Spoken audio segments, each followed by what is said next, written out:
aqui. Então vamos cultuá-lo, vamos adorá-lo, pois foi para isso que nós viemos aqui. Aleluia. Glória a Deus.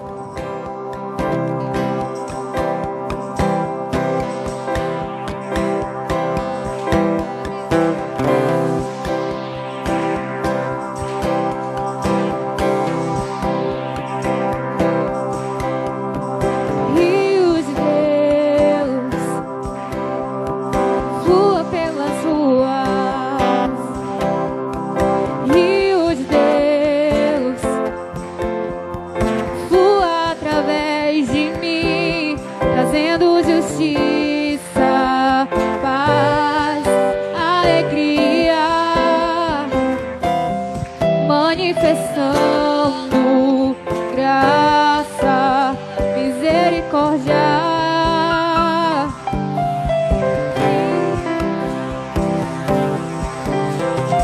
Rios de Deus, suba pelos morros. Rios de Deus, brote dos desertos, trazendo justiça, paz, alegria, manifestando graça, misericórdia, paz de amor. Tu és bem-vindo neste lugar, doce Jesus.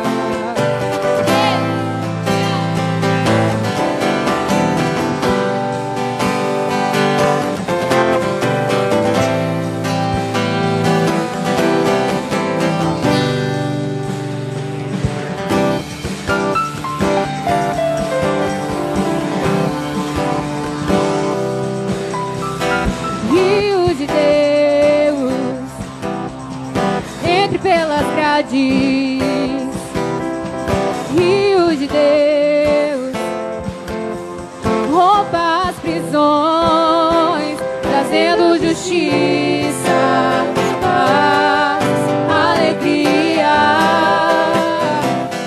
manifestando graça, misericórdia. Rio de Deus, cure os enfermos. Rio de Deus,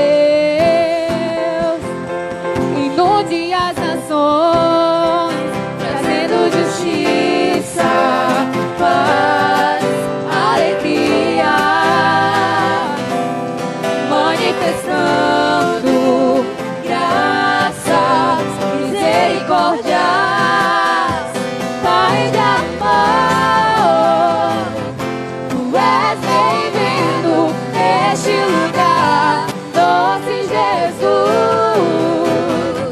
Tu és bem-vindo neste lugar, Espírito Santo. Tu és bem-vindo neste lugar, tua em mim. Tu és bem-vindo neste lugar. Pai de amor, tu és bem-vindo neste lugar, doce Jesus. Tu és bem-vindo neste lugar, Espírito Santo. Tu és bem-vindo neste lugar, tua em mim. Tu és bem-vindo neste lugar.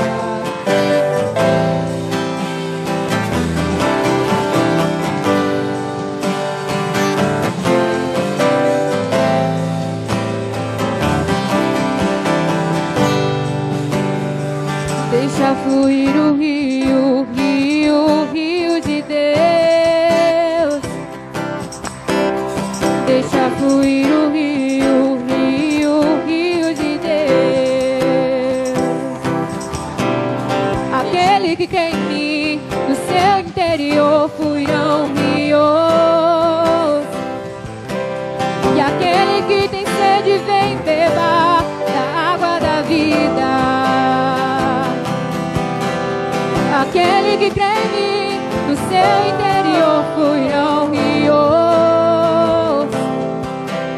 E aquele que tem sede, vem beber da água da vida. Ei, deixa fluir o rio, rio, rio de Deus. Deixa fluir o rio, rio, rio de Deus. Deixa fluir o rio, rio, rio de Deus. Deixa fluir o rio, rio, rio de Deus. Paz de amor, tu és bem-vindo neste lugar, doce Jesus. Tu és bem-vindo neste lugar, Espírito Santo. Tu és bem-vindo neste lugar, tua em mim. Tu és bem-vindo neste lugar. Pai de amor, tu és bem-vindo neste lugar, doce Jesus. Tu és bem-vindo neste lugar, Espírito Santo. Tu és bem-vindo neste lugar, tua em mim. Tu és bem-vindo neste lugar. Bem-vindo.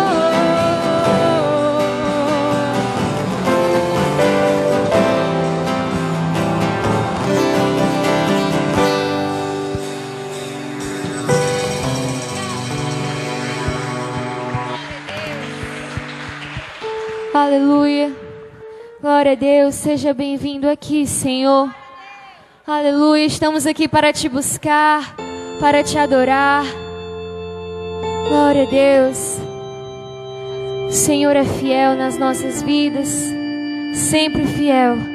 Nunca nos deixa, nunca nos desampara. Aleluia. Nós somos gratos a Ti, Senhor, pela Tua imensa fidelidade para com as nossas vidas. Aleluia. Deus sempre abre uma porta para livrar e preserva o mundo inteiro se o escolhido nele está. Deus não lhe deixa nem por um minuto fracassar e lhe dá o livramento no momento certo que precisar. Destrói seus inimigos e põe anjos pra mostrar saída, dando escape com sua forte mão, preservando sempre a sua vida. Porque pra livrar os justos, Deus destrói uma cidade, faz cair ao chão. Deus é sempre fiel pra livrar um servo seu. Sempre fiel, jamais deixa você fracassar. Sempre fiel, não te deixa para trás olhar. Sempre fiel, te dá força e na luta faz você cantar.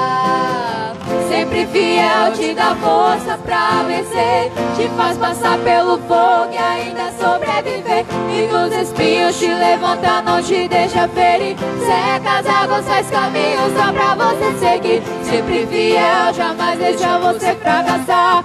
Sempre fiel, não te deixa para trás olhar. Sempre fiel, te dá força e na luta faz você cantar. Sempre fiel, te dá forças pra vencer, te faz passar pelo fogo e ainda sobreviver. E nos espinhos te levanta, não te deixa ferir. Seca as águas, faz caminho só pra você seguir.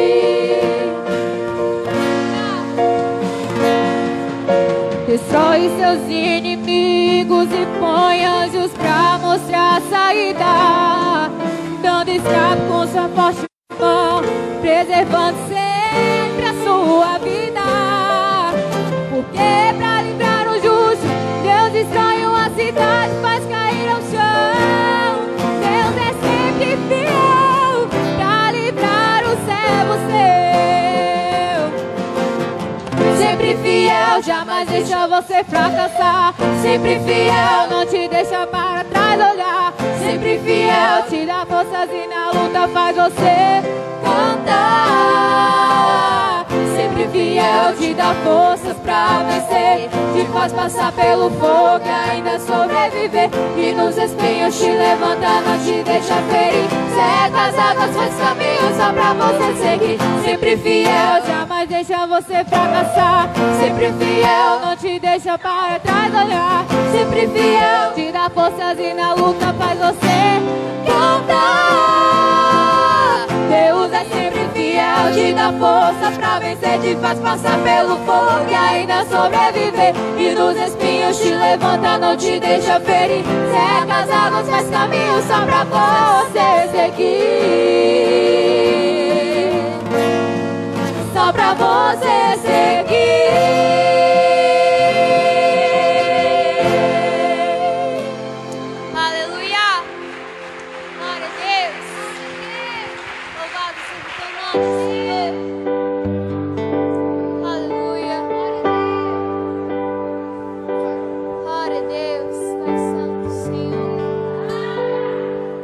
Com gemidos que palavras não podem explicar, eu elevo ao Pai as minhas intercessões. Quando dobro os meus joelhos em meio às tribulações, Ele ouve o gemido do meu coração. Oh Jesus, a ti confesso, não dá pra viver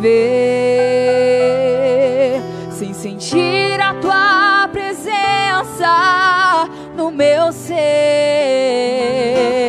Eu sou eterno dependente, ser humano tão carente. Estou de novo aqui e quero teu poder. Louve ao Senhor. Ainda que Pra te servir, Jesus, eu tenha que chorar. Te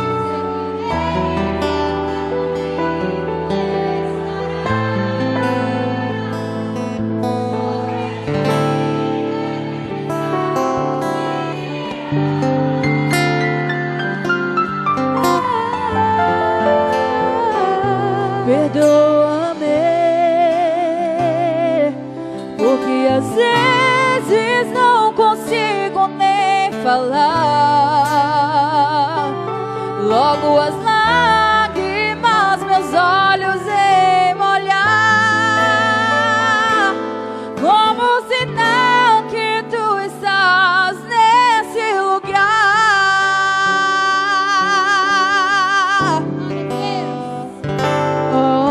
Oh Jesus, a ti confesso, não dá pra viver, não dá pra viver. Tira a tua presença no meu ser. Sou um eterno dependente, ser humano tão carente. Estou de novo aqui e quero teu poder.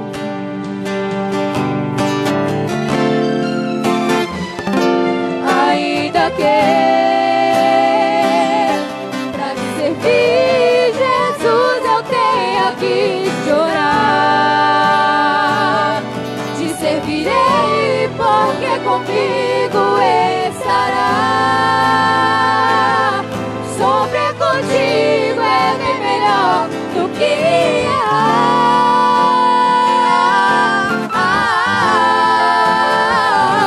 Perdoa-me.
meus olhos em olhar, como sinal que tu estás neste lugar.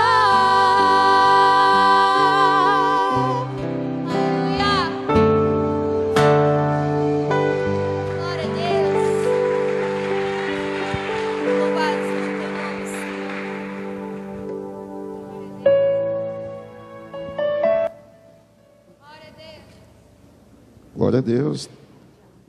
Deixa o próximo louvor para daqui a pouquinho. Pai do Senhor, novamente, povo de Deus. Quero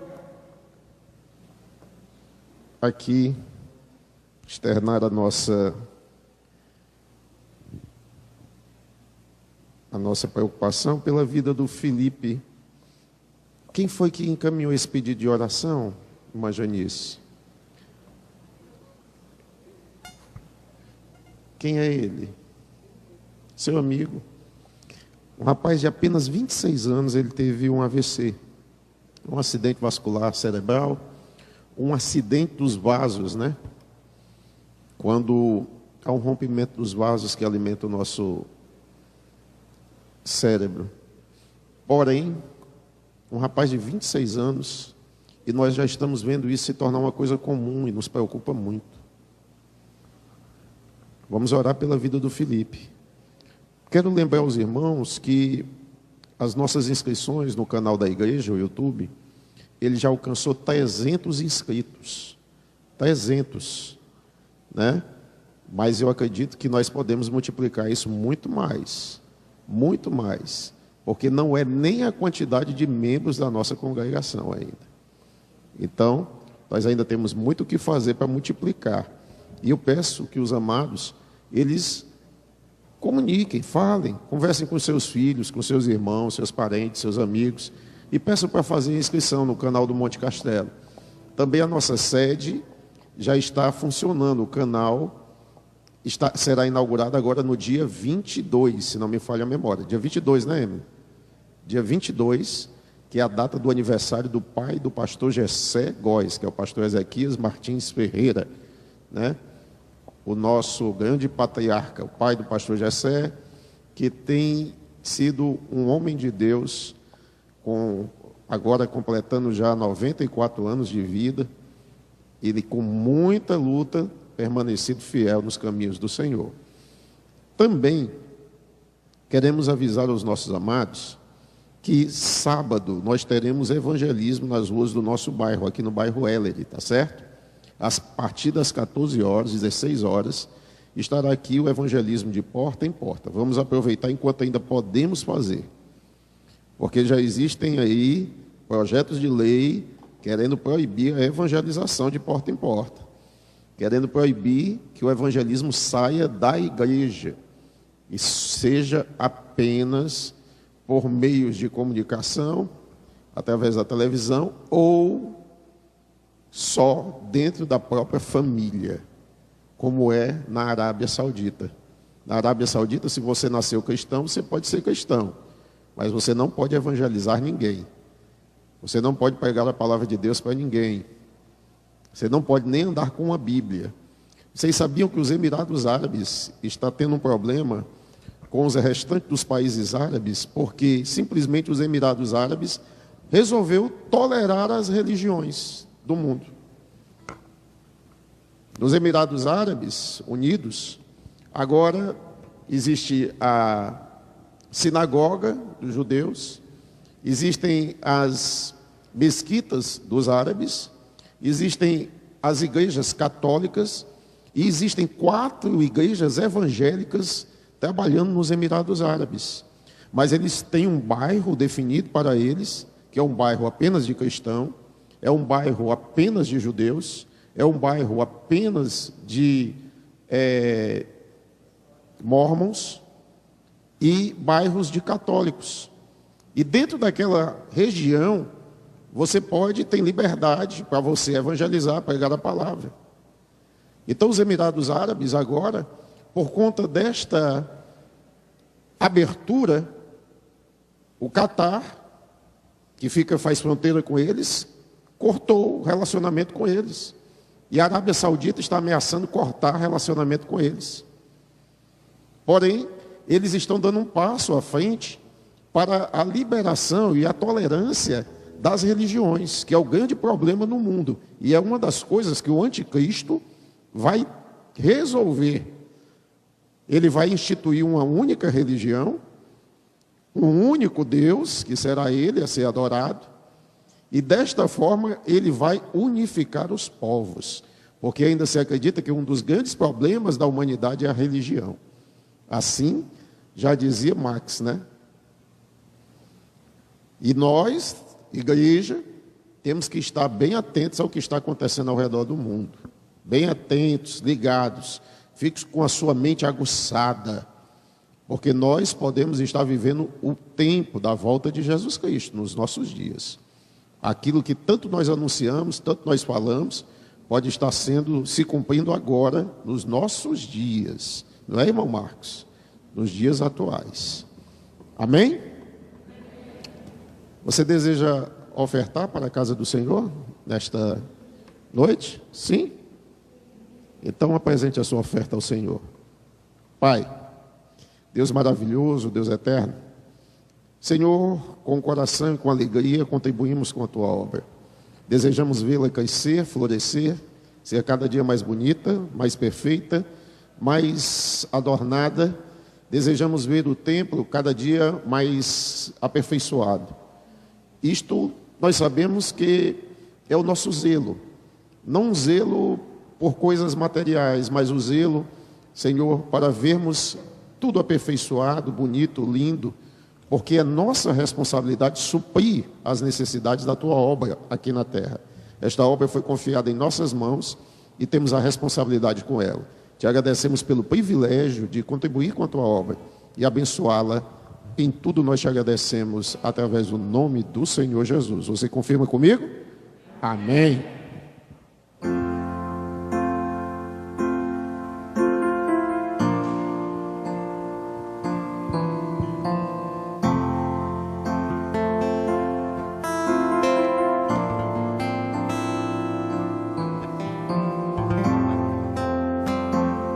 Este é o meu respirar,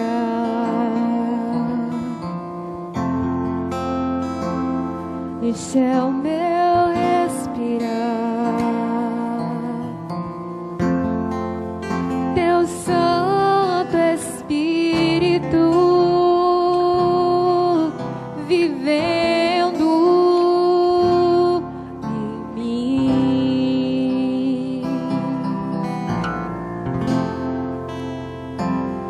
E este é o meu pão,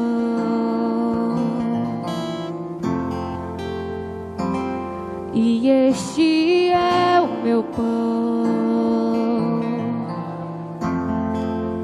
tua vontade feita em mim. E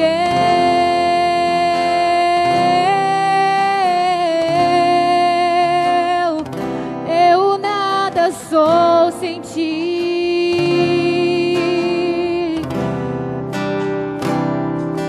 E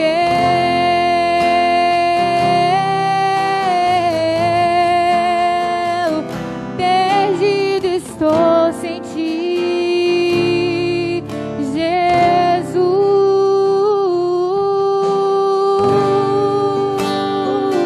Este é o meu respirar,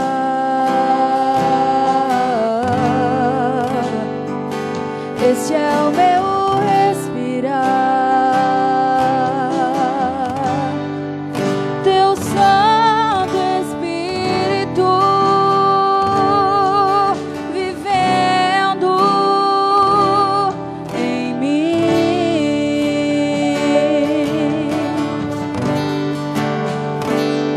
E este é o meu pão,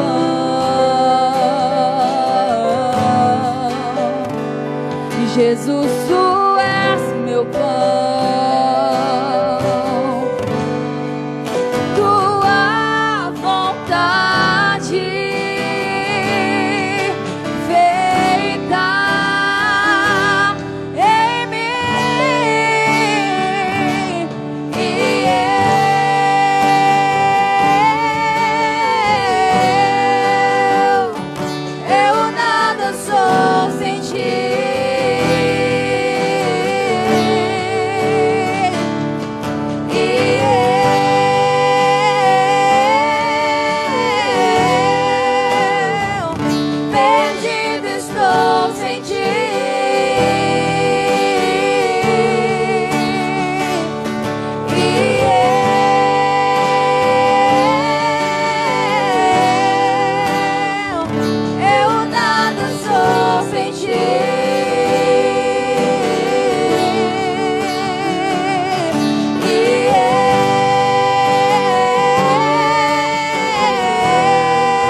Perdido estou sem ti. Eu nada sou sem ti. Eu nada sou. Perdido estou sem ti.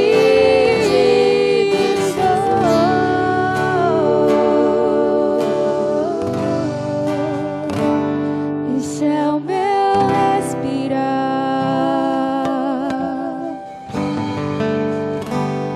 Este é o meu respirar.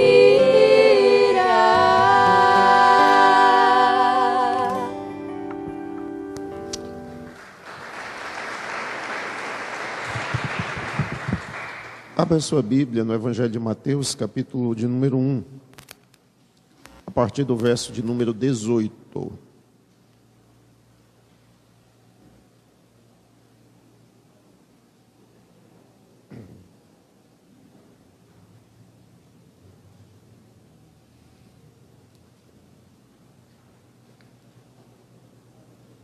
Evangelho de Jesus Cristo segundo a narrativa de Mateus, a visão de Mateus, ou São Mateus.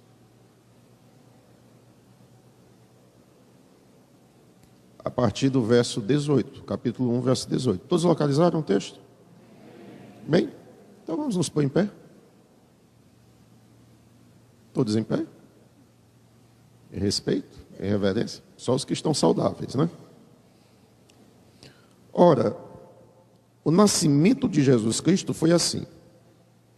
Estando Maria, sua mãe, desposada com José, antes de se ajuntarem, achou-se ter concebido do Espírito Santo. Então José, seu marido, como era justo, e a não queria infamar, intentou deixá-la secretamente. E projetando ele isso, eis que em sonho lhe apareceu um anjo do Senhor dizendo: José, filho de Davi, não temas receber a Maria, sua mulher, porque o que nela está gerado é do Espírito Santo. E ela dará à luz um filho, e lhe porás o nome de Jesus, porque ele salvará o seu povo dos seus pecados. Tudo isso aconteceu para que se cumprisse o que foi dito da parte do Senhor pelo profeta que diz: Eis que a virgem conceberá e dará à luz um filho, e ele será chamado pelo nome de Emanuel, que traduzido é Deus conosco. Pai maravilhoso, Deus eterno, fala com teus filhos, fala com a tua igreja, revela a tua vontade, teu Espírito, nos ilumine, dai-nos, Senhor, o Espírito de revelação, de compreensão, de entendimento das coisas celestiais, das coisas eternas, em o nome do Senhor Jesus. Amém.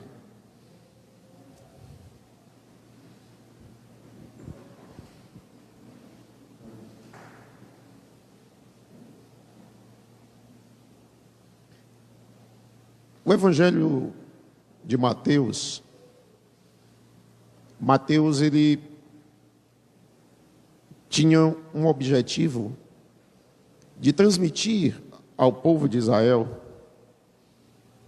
a compreensão e a visão que Jesus, ele era o Messias prometido ao povo de Israel. De início, esse evangelho é direcionado ao povo israelita, por isso que ele vai citar muito o Antigo Testamento e os profetas do Antigo Testamento, para embasar os acontecimentos que aconteciam naquele momento na vida de Jesus. Ele tem uma narrativa bem sóbria, bem direcionada para justificar as atitudes e os acontecimentos do seu período, da sua vida, dos seus momentos em que ele viu e acompanhou Jesus Cristo. Ele começa falando das gerações, da genealogia de Jesus Cristo. Por quê? Porque para um judeu, ele ouvir a narrativa de outro judeu, ele tem que saber a origem daquele judeu. De que tribo ele pertence. De que família ele é. E todo judeu, ele tem a obrigação de conhecer a sua genealogia. Isso faz parte da cultura do povo judeu. Ele tem que saber quem são os seus ascendentes. Ele tem que saber quem foram aqueles que colocaram na sua descendência. E aí ele vai citar, de início, toda a geração, e ele começa de Abraão, e vai finalizar até em Jesus Cristo. Diferente de Lucas, Mateus ele usa a genealogia de José. Porém, Lucas usa a genealogia de Maria, para justificar que Jesus, ele era judeu, ele era nascido de mulher, e ele cumpria todos os requisitos que eram exigidos pela lei de Moisés. Como Mateus estava falando para uma sociedade extremamente machista, ele não usa a genealogia de Maria, ele usa a genealogia de José, para poder justificar. Porém, ele inicia no verso 18, contando a história do nascimento de Jesus. E ele começa a narrativa explicando que Jesus era esperado de uma forma misteriosa. Ele não conta a narrativa que aconteceu com Maria, como Lucas relata. Porque é impressionante que o Evangelho de Lucas é chamado do Evangelho das Mulheres. Ele cita muito mais as mulheres do que os outros evangelhos. Ele cita muito mais o nome das mulheres do que os outros evangelhos. Lucas relata muitos detalhes sobre mulheres que não é tratado nos outros evangelhos. E é isso que nós entendemos porque Lucas era o único escritor não judeu. Porque a sociedade judaica era uma sociedade extremamente machista e deixava as mulheres. Você vai ver que Moisés, quando ele vai enumerar o povo que está saindo do Egito, ele diz, mais de 900 mil homens de pé. Ele deixa fora as crianças, ele deixa fora os anciões, ele deixa fora as mulheres, que poderiam ser um número muito maior, porque nós sabemos que durante esse período, os homens eram executados, as crianças do sexo masculino eram executadas, mortas ao nascer, por ordem de Faraó.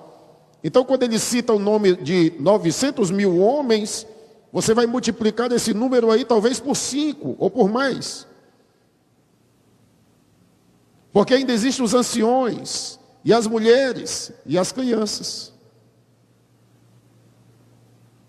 Diante deste exposto,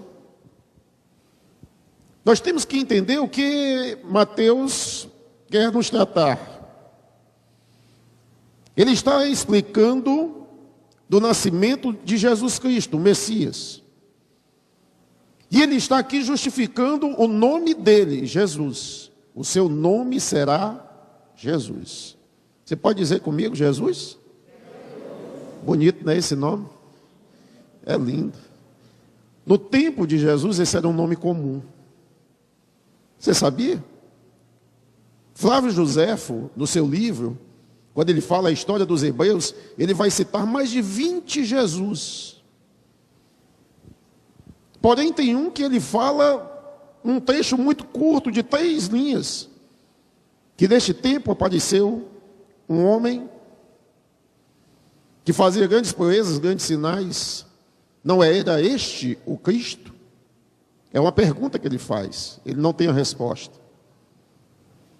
É o único livro, não das Escrituras, que conta e fala algum detalhe sobre Jesus Cristo, este que nós estamos tratando aqui. Porque neste período que nós estamos vivendo aqui, este nome Jesus era um nome comum. Mas o que é que muda a narrativa do nome Jesus para o nosso interesse? A narrativa do nome de Jesus aqui muda porque é um acontecimento sobrenatural. É algo que foge à expectativa do homem comum. A Bíblia nos diz que José era um homem justo. Ou seja, ele está dizendo que José era um homem que, além de guardar a lei, ele guardava o princípio da lei de forma humana. Porque a lei de Moisés, ela determinava que uma mulher que adulterasse, ela deveria ser morta a pedradas. E aquele que deveria jogar a primeira pedra contra ela, deveria ser o marido. Mas o texto nos diz que José era um homem justo. E este homem justo olha para Maria e ele busca se separar dela secretamente. Porque aquela mulher, ele percebe, ela está grávida. Ou seja, a barriga dela começa a crescer. Você vai entender isso lá no Evangelho de Lucas. Você vai perceber que no Evangelho de Lucas se passam 6 meses do anúncio de João, do nascimento de João Batista para Isabel, para Zacarias. E 6 meses depois o anjo vai até Maria para avisá-la.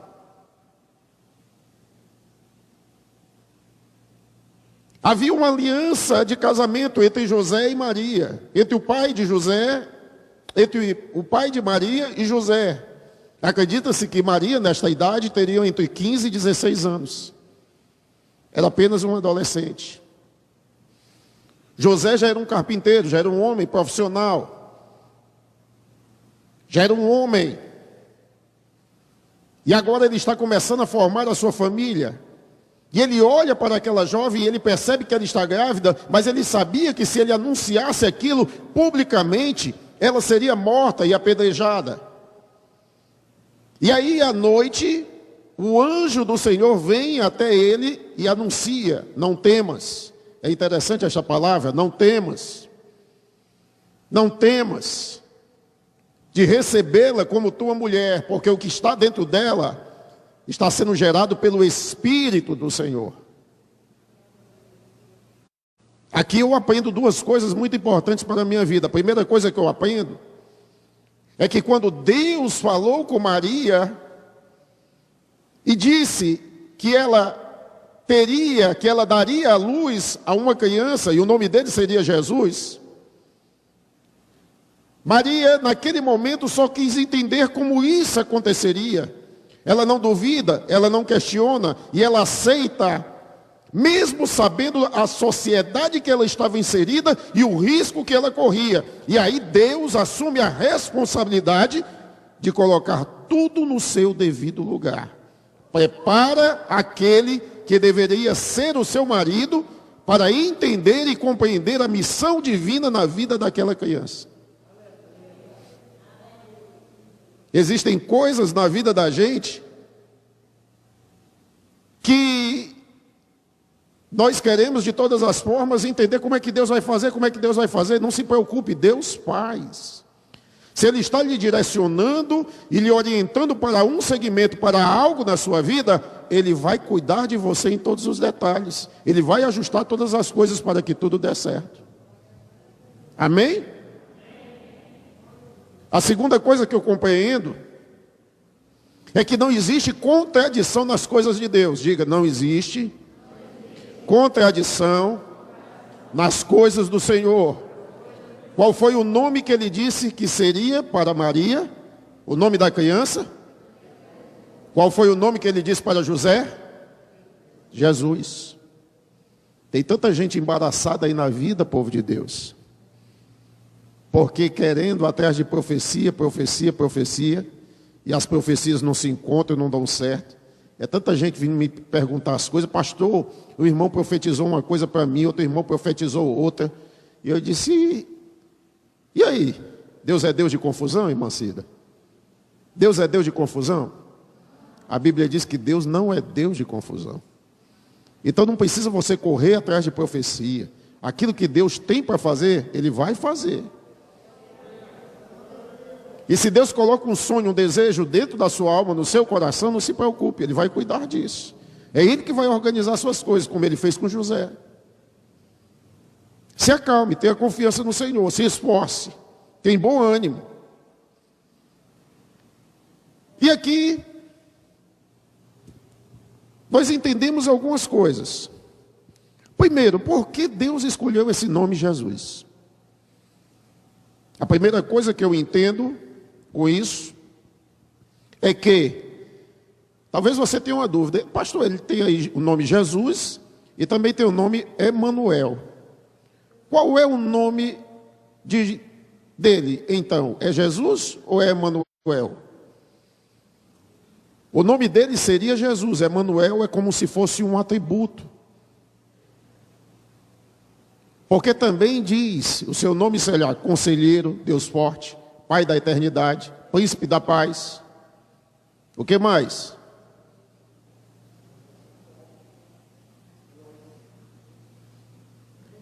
Na realidade, existem 102 nomes na Bíblia para descrever Jesus Cristo, no Antigo Testamento. Eu não teria aqui a ousadia de começar a falar, porque eu não teria condição de falar todos. Então, Emanuel era um atributo, que queria dizer a vontade de Deus de habitar entre nós.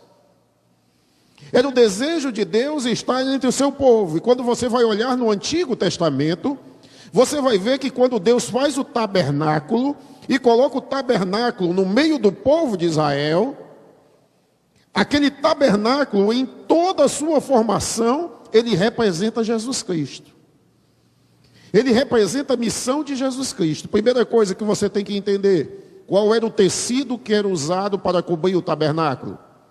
Era o quê? Linho. O linho era a vestimenta do sacerdote. Qual era o tecido que era usado? Qual era o material que era usado para fazer o véu? Couro. Nós olhamos e pensamos véu, nós pensamos uma coisa fininha que a mulher cobre o rosto, mas não. Ele era um véu de aproximadamente 1 palmo de grossura, feito por animais impuros. E aí você se questiona por que Deus usaria couro de animais impuros, como o texugo, para colocar ali no véu. Porque Deus estava mostrando que o véu era a separação do santo para o profano. Era separando o imundo do santo. E quando Jesus morre na cruz do Calvário e o véu se rasga de cima a baixo, está mostrando que agora não há mais separação. Deus agora tem acesso, porque todas as coisas foram purificadas através do sangue de Jesus. Então Jesus é algo maravilhoso, é algo assim fora do entendimento, porque ele simboliza a salvação. Jeová salva, Jeová é a salvação. O nome Jesus quer dizer salvação, mudança de vida, mudança de estrutura. É quando a pessoa sai de um nível desorganizado, destruído, corrompido, para um nível organizado, para uma mudança de vida. É quando a tua alma, que está fragmentada, destruída por todos os sofrimentos e angústias da vida, se encontra com o Mestre e ela é totalmente colocada no seu lugar como um quebra-cabeça. Todas as coisas são unidas, colocadas no seu lugar. E a pessoa é reformulada, é refeita. Então nós temos que entender algumas coisas sobre o nome de Jesus. E a primeira coisa que eu tenho que compreender é que o nome de Jesus Cristo é o único nome que pode salvar. Diga para quem está ao seu lado: o nome de Jesus é o único nome que pode nos dar salvação. Glória a Deus.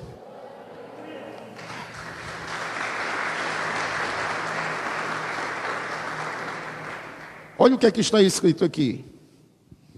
E em nenhum outro há salvação, porque também debaixo do céu nenhum outro nome há, dado entre os homens, pelo qual devamos ser salvos. O nome Jesus é o único nome que pode salvar. E quando eu digo único, é a única opção que você tem. Você quer ser salvo? Sim ou não? Sim ou não? Somente através de Jesus. É somente através de Jesus Cristo. É somente através de Jesus Cristo. Vamos ler novamente, em voz alta? 1, 2, já.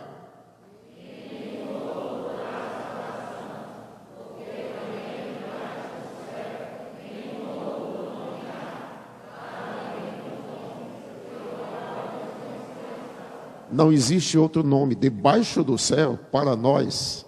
Não existe. Não existe. Então nós temos que entender uma coisa, que o nome Jesus é aquele único nome que pode nos salvar. Nós olhamos e entendemos que somente Jesus pode salvar. O pecado, ele separou o homem de Deus. Jesus é esta ponte que liga novamente o homem a Deus. Jesus, no seu sacrifício, no seu derramamento do seu sangue na cruz do Calvário, foi um sacrifício perfeito pela humanidade, e é somente através do sangue de Jesus que nós somos purificados dos nossos pecados. Olha para o Antigo Testamento e veja no livro de Êxodo. No livro do Êxodo, Deus ele dá um sinal ao povo de Israel.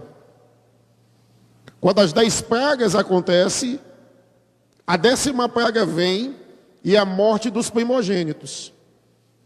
Deus estava dando um sinal ao povo de Israel. Pegue um cordeiro. O cordeiro que é um carneirinho que ainda mama, um filhotinho de carneiro. E ele ainda está até o 3º mês, ele ainda está mamando. Você pega esse cordeiro, que ele é inocente, sangra o cordeiro, pega o sangue dele e marca nos umbrais da tua casa. Porque quando o destruidor vier e ele olhar e ver o sinal do sangue, ele vai pular aquela casa e ele vai passar por cima da outra. E ele vai pular a casa onde está a marca do sangue e ele vai passar para a outra casa.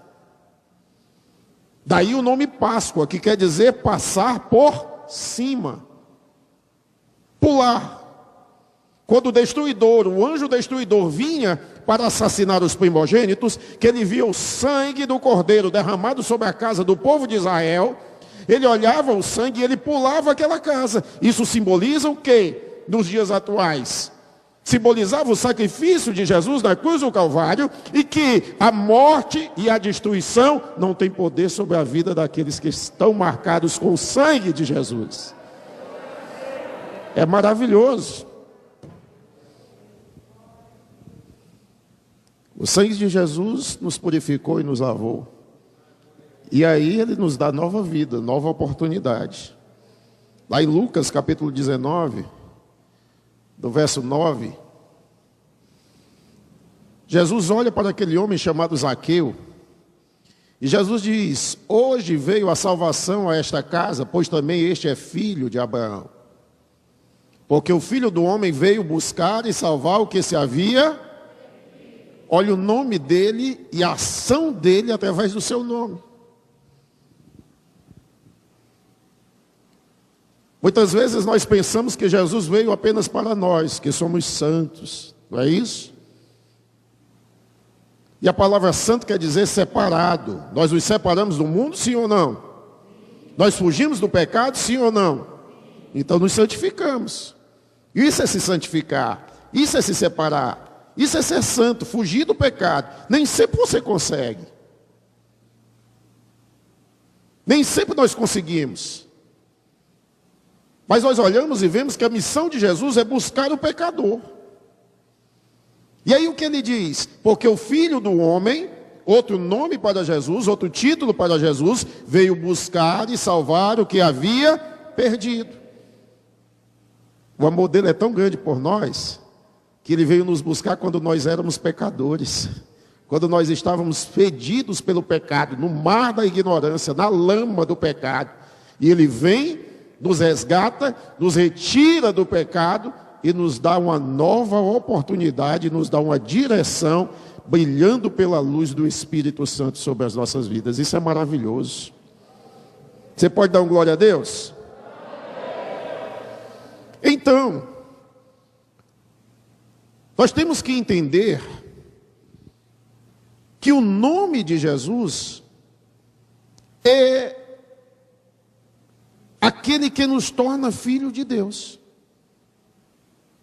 É como se nós tivéssemos, nós temos uma aliança com Ele, através do seu sangue. E essa aliança que nós temos com Ele nos torna o quê? Filhos de Deus. É como se nós fôssemos, agora, Ele é o irmão mais velho, Ele é o primogênito, porque a Bíblia diz, quando Ele vem à terra, Ele vem como unigênito Filho de Deus. O que quer dizer unigênito? Único, gerado por Deus. Mas olha como é maravilhosa a situação. Quando Ele sobe aos céus, Ele já não é o unigênito, Ele é o primogênito, ou seja, o mais velho. Eu pensei que você ia dar um glória a Deus. Sabe o que isso quer dizer? Que agora Ele abriu a madre. Agora Ele fez a abertura. Ele agora abriu o caminho para que todos aqueles que através do seu nome o busquem e sigam o seu exemplo, o seu testemunho, também sigam como filhos de Deus. E agora todos nós nos tornamos filhos de Deus. E aí nós vemos. Observe o que está escrito aí em João capítulo 1. Veio para o que era seu e os seus não. Mas a todos quantos o receberam, deu-lhes o poder de serem feitos o quê? Nós agora somos o quê? Por quê? Porque recebemos a Jesus como nosso Senhor e nosso Salvador. E quando nós o confessamos, nós nos tornamos filhos de Deus. E aí qual é o efeito? Aos que creem no seu, os quais não nasceram do sangue, nem da vontade da carne, nem da vontade do varão, mas de Deus. Olha aí, gente, que coisa maravilhosa. Quer dizer que nós somos filhos que não fomos gerados através do sangue. Porque todos nós sabemos que quando a mulher gera a criança, tem que haver o corte do cordão umbilical ao sangue, sim ou não? Todos nós sabemos que o parto tem sangue. Mas ele está dizendo, não, vocês não são gerados através do sangue, vocês são gerados através do Espírito. O que é que isso quer dizer? Isso quer dizer que o Espírito Santo, ele vem nos convencer do pecado, da justiça e do juízo. O que é que isso quer dizer? Que o Espírito Santo nos convence que somos pecadores. E qual é o salário do pecado? O salário do pecado é a morte.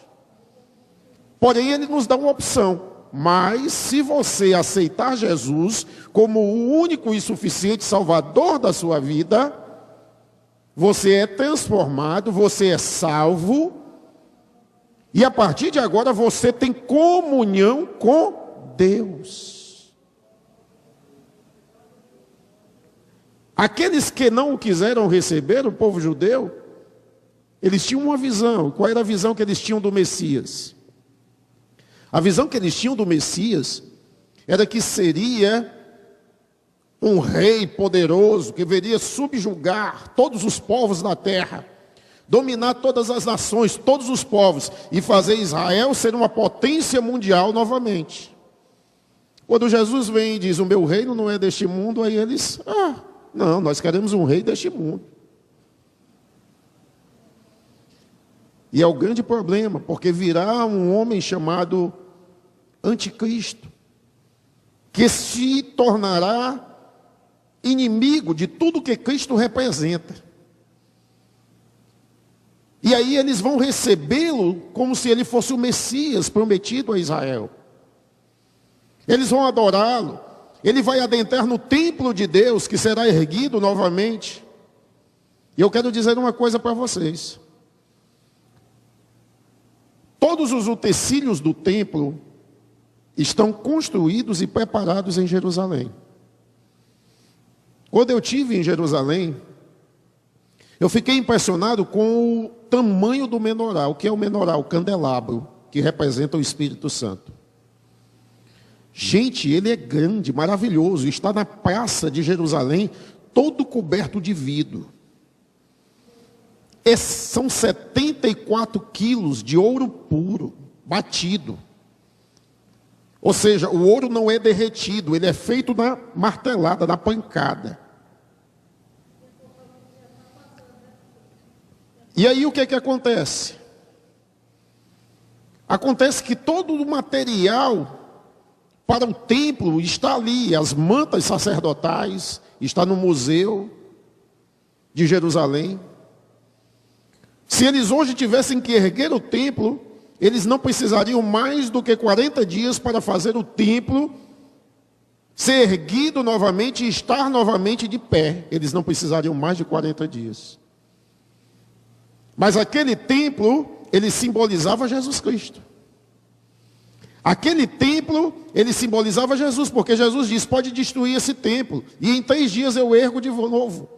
Jesus não estava falando de um templo feito por homens, ele estava falando do templo que Deus havia erguido nele.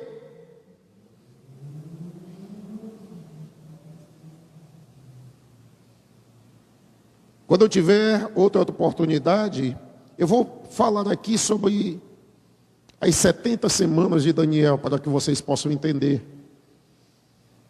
Porque tudo isso está na numerologia bíblica.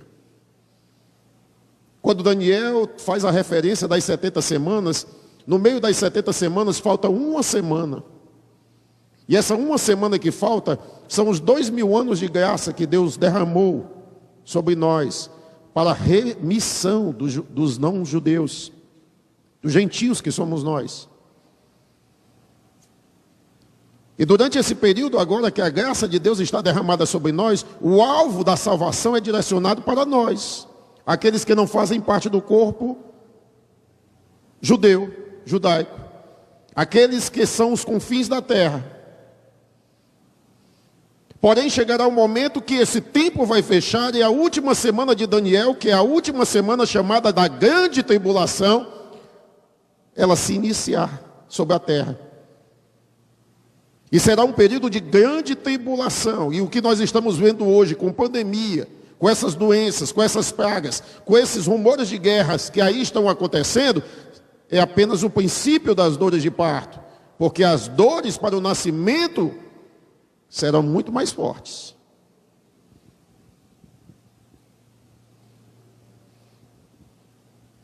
Nós percebemos aqui que nem todos são filhos de Deus. Apenas aqueles que recebem Jesus como Senhor e Salvador da sua vida.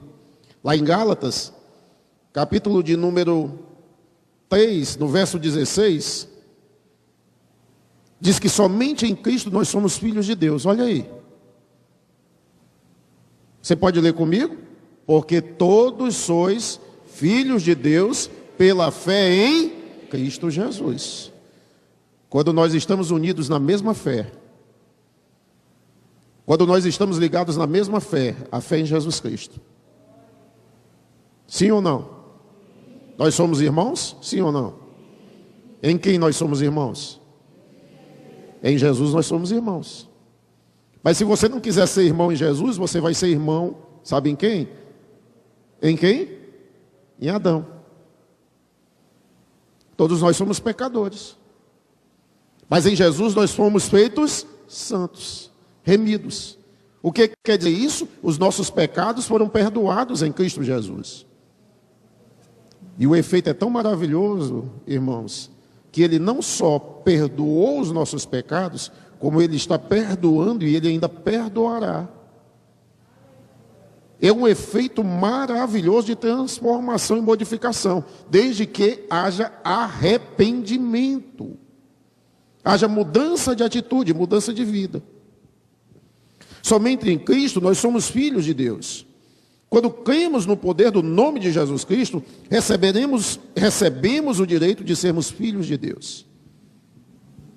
Olhe para quem está ao seu lado e diga: quando você crê em Jesus e você aceita o senhorio, a autoridade dele sobre a sua vida, você é feito filho de Deus. Filho, filha de Deus. Você pode dar um glória a Deus?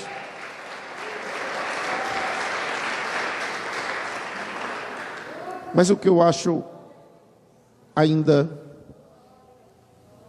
maravilhoso no nome de Jesus, sabe o que é?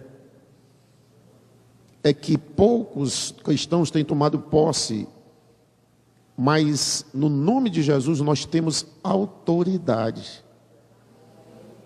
Você sabia disso?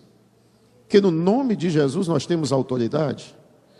Uma vez eu conversando com meu irmão, e eu falando a respeito de Jesus, e ele começou a zombar. E aí, ele zombando, brincando, querendo fazer hora comigo. Aí eu fui falando a respeito do efeito do poder, de Satanás foi derrotado. Quando eu falei o nome Satanás, ele disse: ei rapaz, para com isso aí, não diz esse nome aqui não. Aí eu olhei assim, disse: como é que tu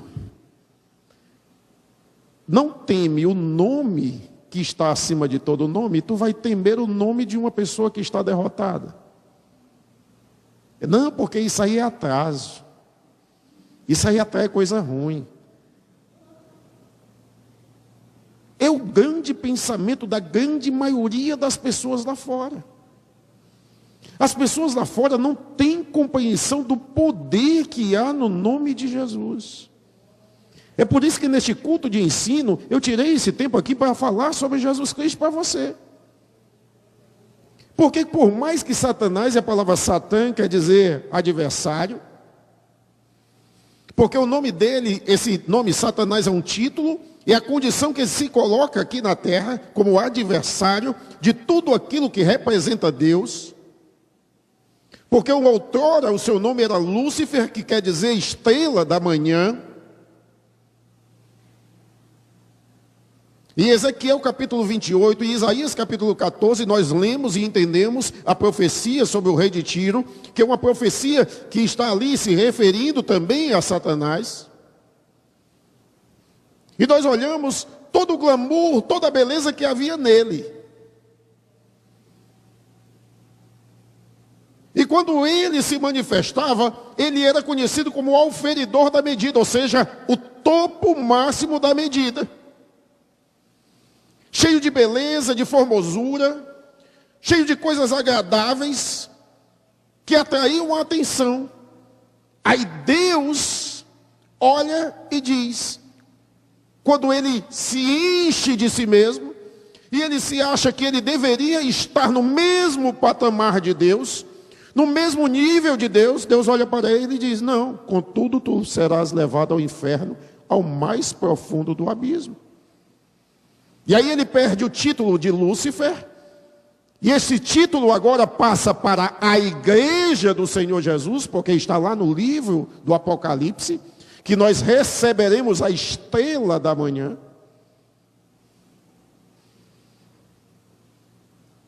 E aí existe uma grande inimizade entre ele e tudo que Jesus representa, porque tudo que Jesus representa é se opor ao que o diabo constrói, ou aliás, destrói. Deus constrói tudo que ele destrói. Porque Satanás não constrói nada, ele só faz destruir. Então o nome de Jesus, ele tem autoridade. Marcos capítulo 16, no versículo 17. E estes sinais seguirão os que crerem. Em meu nome expulsarão demônios. Ou seja, expulsar demônios significa destituir de uma autoridade que eles não têm. Expulsar demônios significa afastar do reino de Deus aquilo que não pertence a ele. E nós precisamos aprender a tomar posse da autoridade que há no nome de Jesus.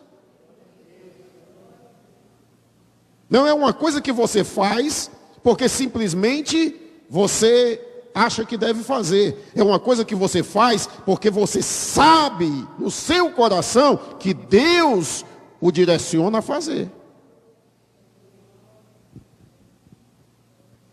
Onde está o reino da luz, não pode haver trevas. O nome de Jesus é uma arma ofensiva às forças do adversário. Lucas capítulo 9, verso 1. Olha aí.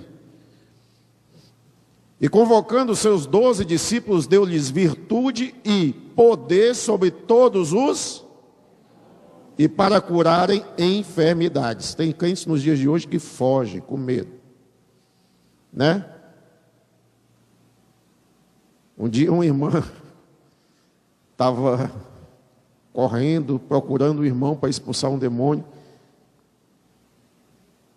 E ela dizendo, eu não encontrei um obreiro aqui, pastor. Não era aqui não, viu? Foi em outro lugar. Pô, eu não encontrei um obreiro. Irmã, por que você não expulsou? Aí ela olhou para mim, assustada naquele momento. Mas por que eu? Olha, porque a autoridade que está sobre o obreiro está sobre você, irmão. E eu fui mostrar esse verso a ela. E ela diz, pastor, mas eu não senti de fazer aquilo. Não, você não sentiu não, você estava com medo. Pastor, porque precisa de força. Não é força, irmão, é autoridade. É autoridade, a autoridade está constituída sobre você. Deixa eu falar uma coisa para você. Você olha, vê um caminhoneiro com carregando um caminhão de 30 toneladas. Vem uma mulher de 56 quilos, com um símbolo aqui chamado Polícia Rodoviária Federal, fica aqui no meio da estrada e dá um sinal com a mão e ele para. Sim ou não? Ele está olhando para ela? Está olhando para ela, que é uma mulher? Ele está olhando para ela, o caminhoneiro bruto, grandão, com um caminhão de 30 toneladas? Não, ele está olhando para a autoridade que está nela. É a autoridade que está constituída sobre ela. Ele olha ali e vê Polícia Rodoviária Federal. Se eu não parar, estou lascado. É a mesma coisa, irmãos. O diabo ele não está olhando para você se você é homem, se você é mulher, se você é o pastor, se você é o diácono, o presbítero. Ele está olhando para o nome de Jesus Cristo que está em você. E o nome de Jesus está instituído em você. E ele deu autoridade. Para quê? Para sobre todos os demônios e para curarem enfermidades. Essa autoridade está sobre a igreja. Através de quem? Jesus Cristo. Quem é a autoridade? Quem é a autoridade? Então, quando o diabo olha e vê você se impondo diante dele, não é você que ele está vendo. Ele está vendo Jesus através de você. É o brilho do Espírito Santo.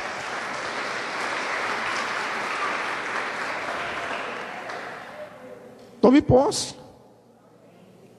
Tome posse dessa autoridade.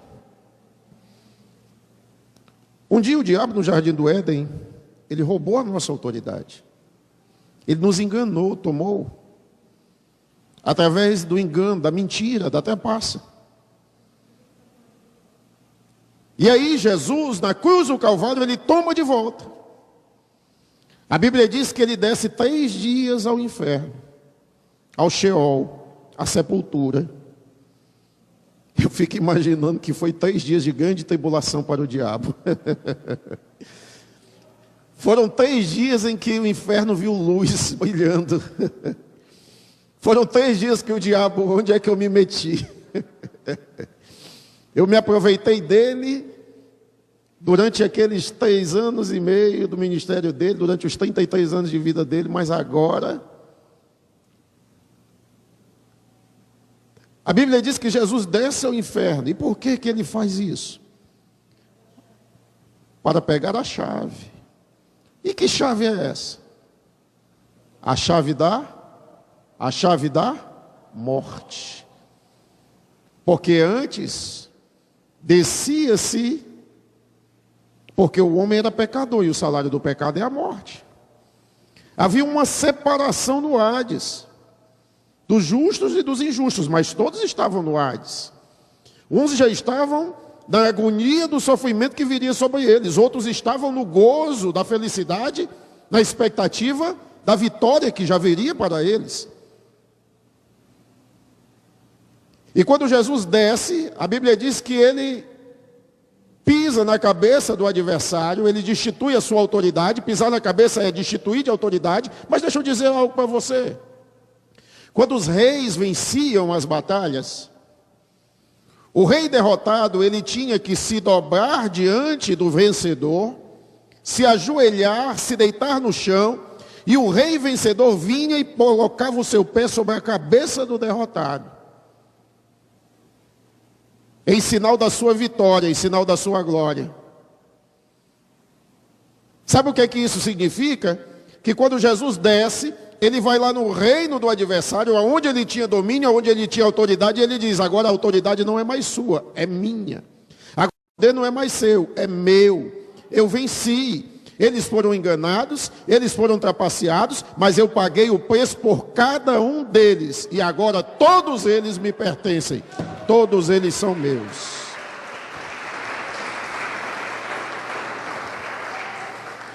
E todos, os que se salvam e os que se perdem, todos eles pertencem a Jesus.